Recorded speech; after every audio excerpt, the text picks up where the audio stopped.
All right, Shalom. First, I want to give all praises, honor, and glory to Yahweh, Bahashem Yahweh Shai, Bahashem Machal Kodash. Double honors to the apostles of Great Millstone, and peace and blessings to the elect. Real quick, I just want to answer this question here. All right, that one of the brothers left on the comment board. Let me see if I can find it real quick. Okay, this is from Bavmo. He says, I need to study more. How do I read precept upon precept? Now, I believe I might have mentioned that in the video, all right, that I did, I think it was earlier today. So I might have mentioned that in there about precept upon precept, which is why, I'm guessing he was asking that. Now I'm going to go into it. All right, Lord's willing, I can answer his question and edify, the sheep out there as well. All right, as to what it means to really read precept upon precept, because precept upon precept, that's how you understand the Bible. Okay, because for the most part, you got to speak the Bible language. Like when you take, if you're in math class, all right, there's certain terms you would use, all right, as opposed to being in, maybe because I'm taking computer science right now, in there's certain terms, like you might see a symbol that you would see in math class, but they mean completely different things. Okay, so you might see an equal sign, which in math, if 1 equals 1, that means that 1 equals 1. Okay, or if x equals y, that means what you have in y, you have the same in x. But in computer science, the same equal sign now means something else. So in computer science, if you have x equals y, it means you're assigning y to x. X is like a container for y. So I say that to say that you can have the same symbol meaning different things in different classes or different systems. Now, it's like that when it comes to the scriptures. Okay, when you see a certain word, or when you see a certain phrase or a certain precept, that's why the scriptures say don't use your own vain understanding. You have to go into the scriptures and see, what does the Bible define that name or term or phrase as.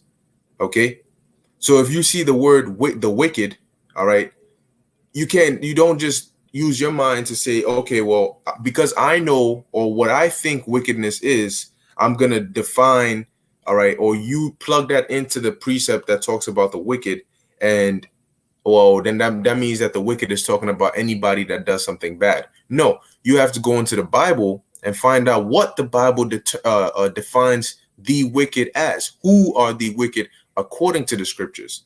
And once you know that, you can plug that in or substitute that into the precept you are reading already. Okay, so the same way you can't go to computer science and think that just because you know what an equal sign means in math class, you're going to use that same knowledge in computer science. No, you're going to fail. Okay, and that's why you have to use precepts, because precepts, and that's why often you'll see us jump from one book to another book, to another book, because we know where the puzzle pieces are. So when we're trying to paint the picture, we go here, and then we jump to this book to get this puzzle piece. Then we jump to that book to get that puzzle piece, and we put it together so you understand what we're saying. Okay, now this is Psalms chapter 119, verse 104. It says, hey, shalom to those on the comment board. It says, through thy precepts I get understanding, therefore I hate every false way. All right, and the scriptures are really made of precepts. All right, what you see right here, this line right here, this is a precept. Okay, this is a precept. This is a precept. All right, the whole book is comprised of precepts. Okay, and so King David said, what? Through thy precepts I get understanding. Okay, now this is this is going to be the headline scripture. All right, for today, Isaiah 28 verse 10. It says, for precept must be upon precept, precept upon precept, line upon line, line upon line, here a little and there a little. And that's why you'll see us get a couple of precepts from one book and jump to another book to get a couple of precepts from there, and then jump to another book to get a couple of precepts from there. But what we're doing is we're forming a paragraph with sentences from different books. if you can understand what I'm saying. So we'll start off with let's say we're in the book of Isaiah, we'll get a precept. And then we'll go to the book of Revelation and get a precept. Then we'll go to a book of Joel and get a precept.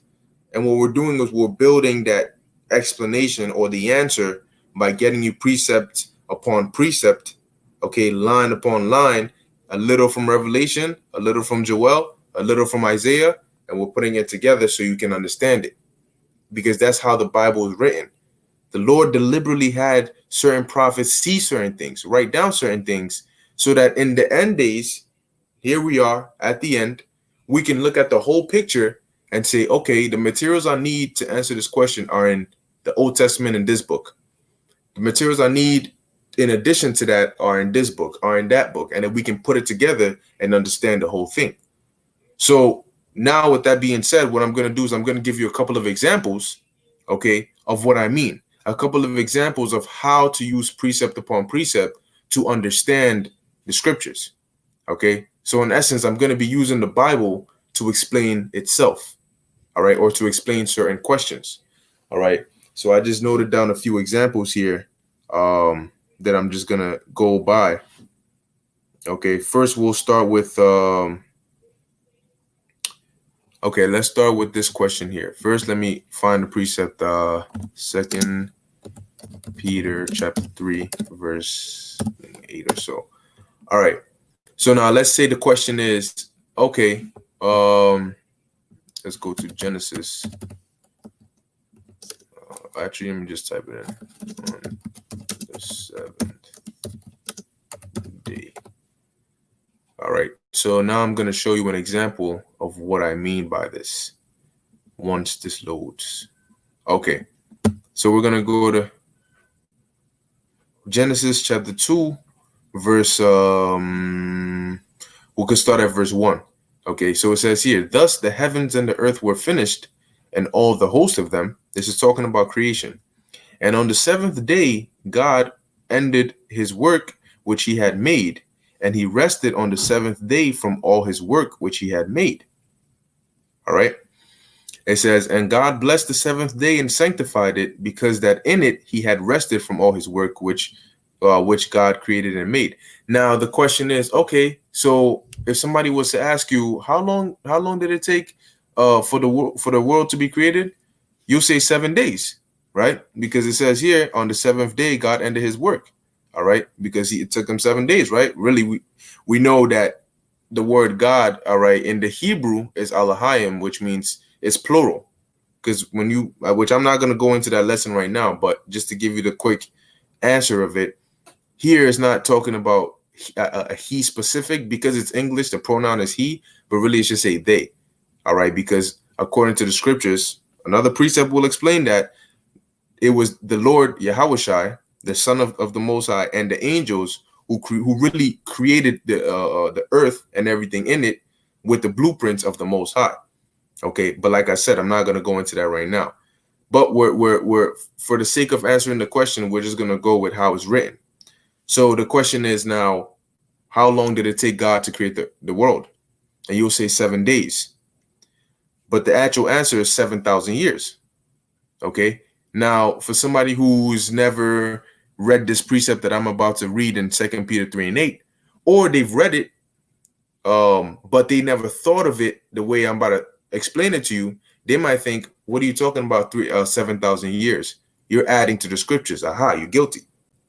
No, I'm using the scriptures to explain the scriptures. So why do I say it took 7,000 years when it says here that it took 7 days? Well, now we need to understand how the Bible defines a day for God. Okay, so this is 2 Peter 3 verse 8. It says, now notice, we in order to answer a question, we're going from the book of Genesis, which is in the beginning, Bara'ashiath in the headings, all the way to 2 Peter, which is all the way in the New Testament.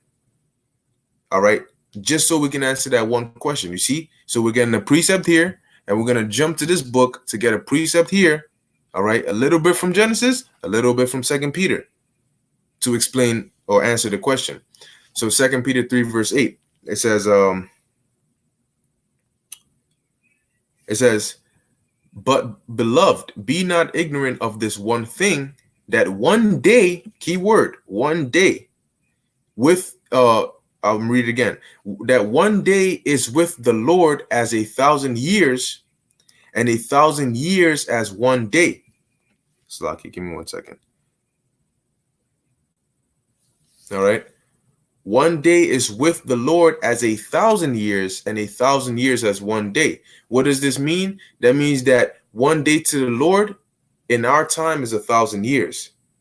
Okay. And 1,000 years in our time is as one day to the Lord. Okay. So now let's go back to Genesis with that understanding that a day for the Lord, a day in the Lord's time is 1,000 years in our time. Okay. So let's go back to Genesis. It says what? And on the seventh day, all right, God ended his work. So it doesn't say on the seventh day we ended our work. It says on the seventh day God ended his work. So we know that what? God's days to us are 1,000 years. So on the seventh day really means in the 7,000th year. Okay. So if it took God 7 days, all right, 7 days for God, that means that for us, it would have been 7,000 years. Thus, the correct answer, okay, to explaining that question of how long did it take to create the world would be 7,000 years. All right. And that is an example of using a precept upon another precept to explain or get the understanding of what it means in the Bible. Okay. And I have a couple of more examples. All right. Just like that, just to go into it. Let's go. I'm gonna start with the easy ones. All right. So let's get Job chapter 9, verse 24. And the corresponding precept will get Malachi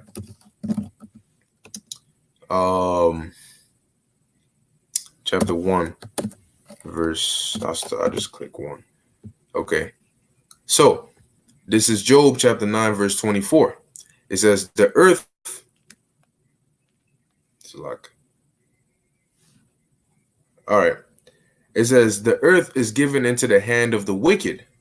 He covereth the faces of the judges thereof. If not, where and who is he?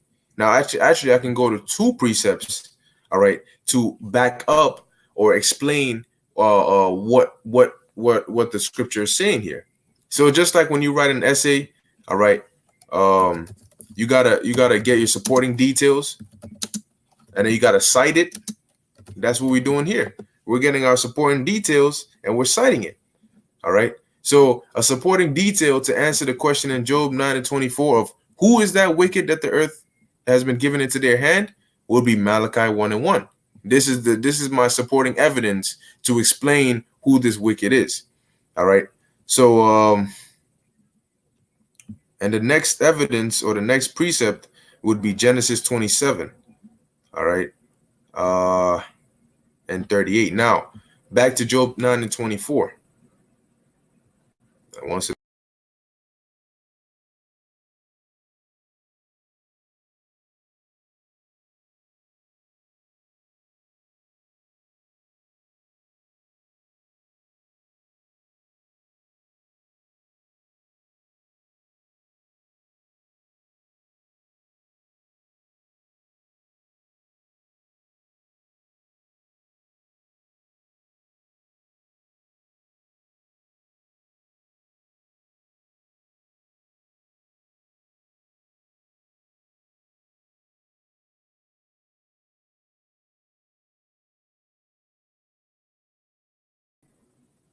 all right. Should be back.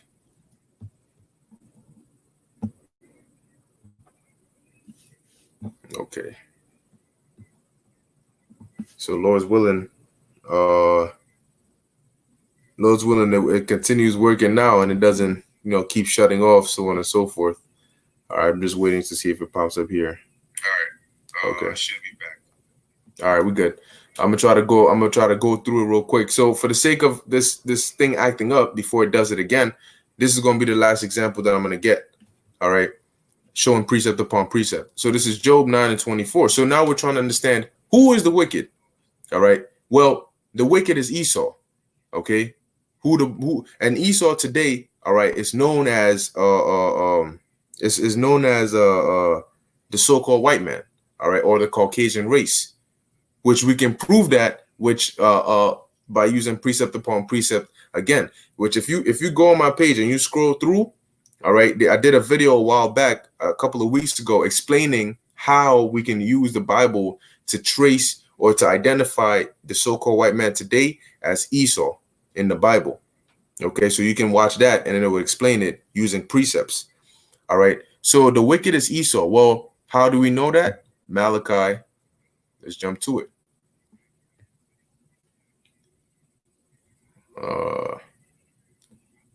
All right. Malachi chapter 1. And I'm just going to close down Job 24, the tab, so that, it can move.